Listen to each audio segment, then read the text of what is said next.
And so this is something I saw on Twitter, and it has an article, and I want to set this up. Okay, so we are in an environment right now where inflation, largely due to wage pressures, where we're seeing people get paid more hourly and from a salary standpoint, and of course companies are then passing those costs on to the consumer. So that's why prices are stubborn and remaining high. Okay, this is fascinating. Okay, because you're having more people that are looking to what's called the gig economy. These are things like Uber and Lyft and Uber Eats and delivery and those kind of things where you can kind of plug into an app, spend the time you want to spend, get paid for it, move on. That's the gig economy. Certainly we're seeing a lot of people move to side jobs to make ends meet, whether that be to supplement living expenses or saving money for priority projects. Part-time jobs are up. And then as I mentioned on the show multiple times recently, we're seeing freelance work where you've got highly skilled workers, and I'll use a technology worker as an example. You've got a highly skilled technology worker who is working from home, has a lot of autonomy and freedom, and let's say that they're a programmer, okay? And they can get or give an extra 20 hours a week or 30 hours. We have some that are even doing 2 full-time jobs, if you will, as far as the responsibility goes, and cramming that into 1 full week. And that's the freelance economy where you can say, all right, a company needs a programmer, but they can't afford to do a traditional full-time package that includes benefits, but they'll pay someone less, still pay them well, but pay them less by contracting them out as a freelance worker. So that's the work economy that we're in and opportunities. And I saw this on Twitter. People are flocking to part-time work.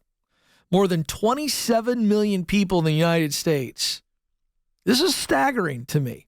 More than 27 million people in the United States are working less than 35 hours.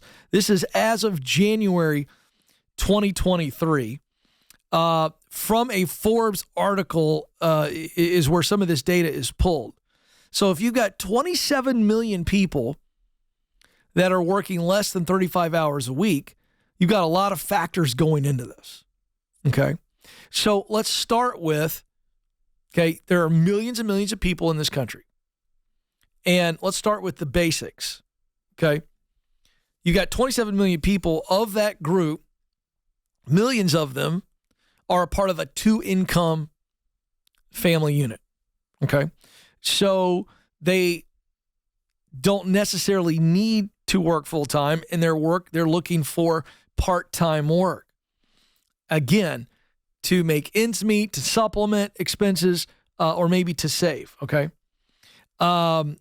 And then you've got people who, let's say during the pandemic, they were laid off, furloughed, because this happened to millions of people.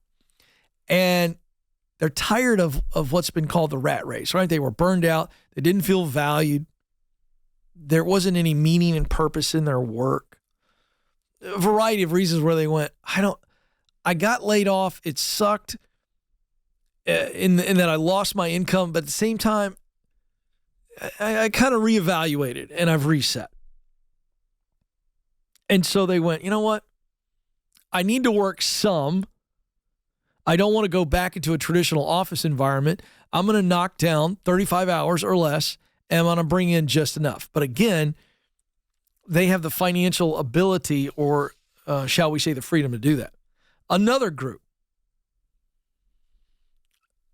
How about parents? Could be men, could be women, who have childcare issues that they had to go home for, and they decided to make wholesale changes. Maybe their kids weren't homeschooled, but now they decided to homeschool. And as a result, they have a different working inventory that they can offer, meaning they don't have the time. As I mentioned, working partners to where they're making good money, and so they're just supplementing. Some part-time role to spend more time with the children because that's what they want. So they're cutting their lifestyle. And what we're seeing of the 27 million workers who are spending less than 35 hours a week at work, they are disproportionately women. So that tells me that this is lifestyle change. We saw the numbers were stark. How many professional women were forced to leave the workforce as a result of the pandemic, where the children were kept home. Now, certain parts of the country, this was a bigger issue. Certainly in the South here, our kids were back to school in most locales. Certainly in the state of Tennessee, there were a few pockets of cities, mostly metropolitan areas, where the kids did not go back to school for quite some time.